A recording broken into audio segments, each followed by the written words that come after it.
संघर्ष मानव इतिहास का सबसे पुराना साथी रहा है। जैसे जैसे मानव सभ्यता के विकास का पहिया तेज गति से घूमने लगा, ये संघर्ष और बड़े स्तर पर होने लगा। इस संघर्ष का सबसे घातक स्वरूप युद्ध को माना गया है। मानव इतिहास में हजारों युद्ध लड़े गए हैं, जिनमें अनगिनत लोगों ने अपनी जानें गंवाई हैं।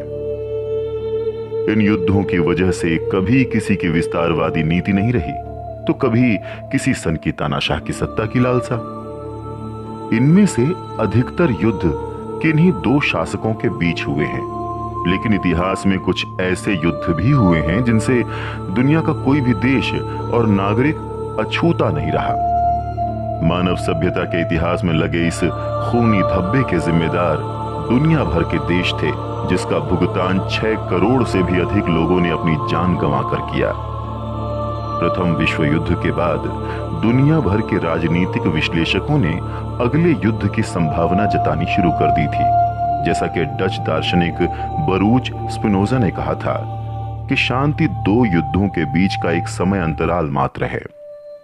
ये कथन प्रथम और द्वितीय विश्व युद्ध के परिप्रेक्ष्य में भी एकदम सटीक साबित हुआ। जर्मनी का एक सामान्य सा सिपाही देशभक्ति को अपनी सीढ़ी बनाकर जर्मनी का सबसे ताकतवर व्यक्ति बन चुका था। उसके निशाने पर थी दुनिया भर की तत्कालीन वैश्विक ताकतें और उसका मकसद था जर्मनी को दुनिया का सबसे महान देश बनाना। उसने प्रथम विश्व युद्ध में जर्मनी के साथ हुए अपमानजनक व्यवहार का बदला लेने की ठान ली थी।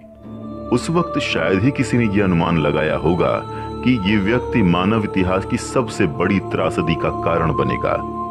ये व्यक्ति था एडोल्फ हिटलर।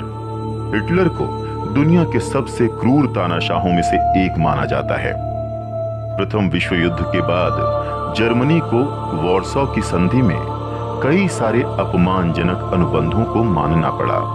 इसमें सबसे अधिक सख्त फ्रांस रहा, जिस कारण से जर्मन नागरिकों के मन में फ्रांस को लेकर काफी आक्रोश की भावना भरी हुई थी।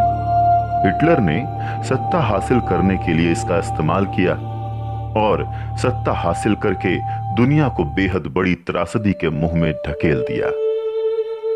हिटलर ने प्रथम विश्व युद्ध में जर्मनी की हार का दोष यहूदियों पर मढ़ना शुरू कर दिया।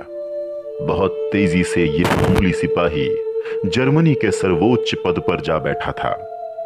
हिटलर ने जर्मनी को आर्थिक रूप से